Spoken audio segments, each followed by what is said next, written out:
to custody. Officers say they found Abdul Rafi carrying 3 weapons on him, and another 2, apparently, according to police, were in his car. CBS 17's Mariah Ellis is live for us tonight near the campus in Mariah.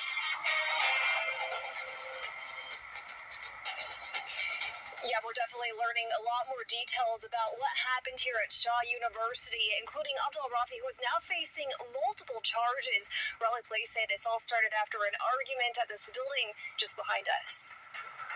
Raleigh police putting a man into handcuffs outside Shaw University Tuesday afternoon. I was doing work and I heard 4 consecutive shots and I was just confused as to what happened. Students, including Amari Rashid Simpson, described the moment they heard gunshots on the campus and minutes later received an alert telling them to find a nearby room, lock the door, and take shelter. When I saw active shooter, I was more so focused on staying inside and being safe. Making sure other people were also inside and, nowhere near harm. Raleigh police arrested 74-year-old Kamal Rasul Abdul Rafi, who they say fired a gun at a man during an argument in the parking lot outside the International Study Center. There's an incident at Shaw University, possible gunman. Officers say Abdul Rafi entered the building and was taken into custody after a brief chase involving a Shaw University officer and an on-duty Wake County Alcohol Beverage Control Commission agent. Investigators say they found multiple weapons, including 3 on him and 2 in his vehicle. Nigel Edwards is the chair for the mosque board of trustees. He says all of this happened near the mosque on campus. It's our indication that there's no hate crime that has been committed. Police say the suspect is not a student, but is believed to visit the site often for worship. Abdul Rafi is now facing about a dozen charges, including 4 counts of firing a weapon on educational property. I did cross-reference his first name with our current records in terms of our registered members of Mesha King College, and nothing came up.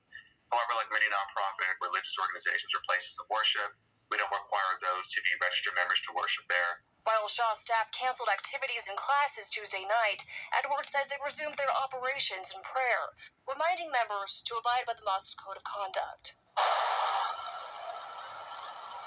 Edwards tells me that the mosque actually remained closed for a number of years. It closed during the height of the pandemic and recently reopened to the public. That was back in August. Staff here at the university say they... See, Jake ain't gonna learn. Jake think he a Muslim. And Jake ain't gonna leave religion alone. See, all that religion, man. That shit turning people into madmen. Because they're not in the truth. They're not abiding by Yahweh, by Shem, Yahweh Shai, and it's true. That's crazy, man. Let's finish watching. We'll continue to offer counseling to staff and students. And Raleigh, Mariah Ellis, CBS 17 News. All right, Mariah, thank you.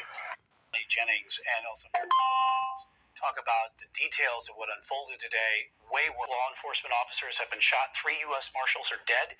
1 also shot there. And then 4 CMPD officers have been shot. 1 of them in critical condition right now that unfolded at this house on a fugitive warrant that was being served by U.S. Marshals at 1:30 this afternoon. Yeah, and we actually got a little bit more information on the timeline that happened from Chief Johnny Jennings. So like you mentioned, they were serving that warrant around 1:30. And when those marshals approached the door, they were met with gunfire from a suspect. Officers returned fire, and we're learning they shot that suspect dead right in the front yard.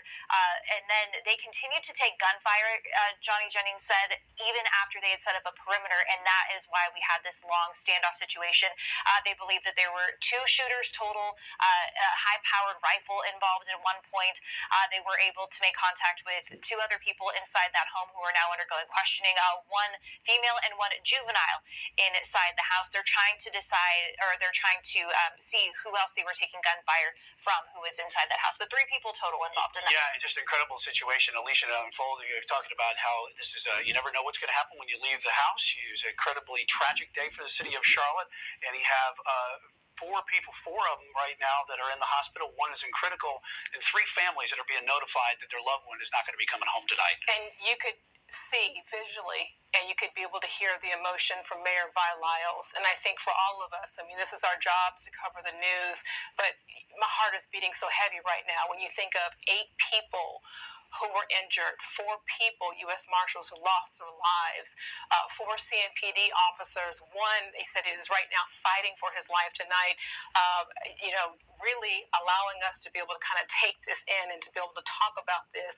The quote that Johnny Jennings, chief of police, gave, he said, when we put on this uniform, we don't have any guarantees we will return home. And I think that said it best in terms of what they give.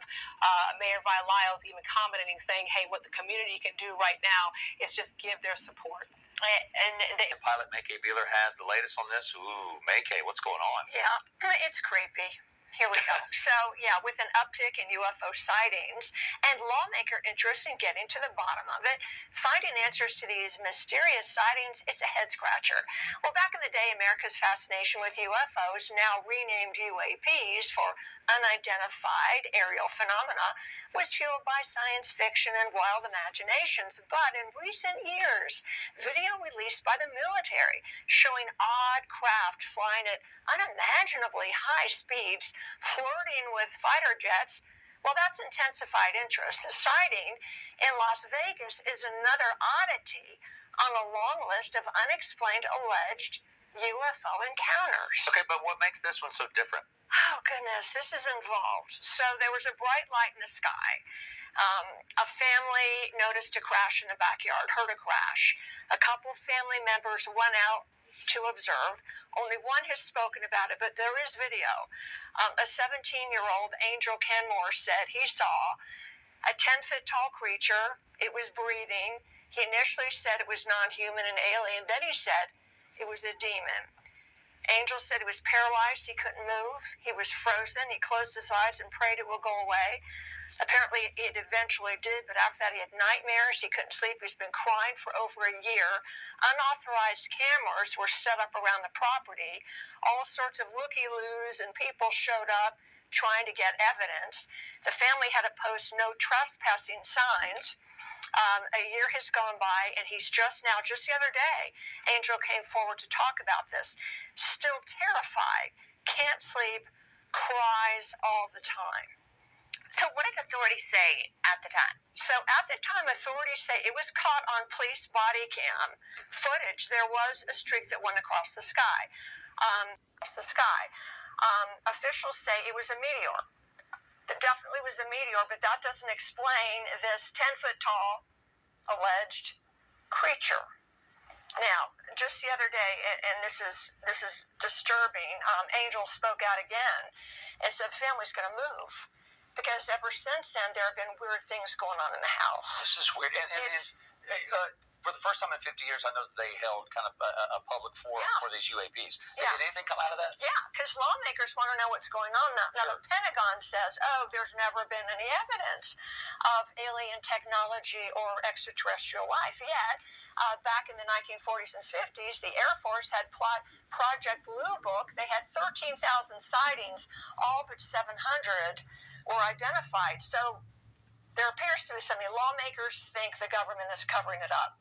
Lots of people interested in all of these stories. Maykay, thank you for that. The town is just and it's hard. Officials say at least 5 people are dead after a violent tornado outbreak across multiple states. Sulphur, Oklahoma, especially hard hit. The small city's downtown decimated. A woman killed. Sulphur's fire chief calls her a hometown girl. What should people remember about the person who died here in Sulphur? Well, I just so happen to know her. She's just a blessing to everybody, and we're going to miss her. Kerry Lee was in another neighborhood when he says he heard the sound of a train. We jumped in that closet. I just grabbed one run.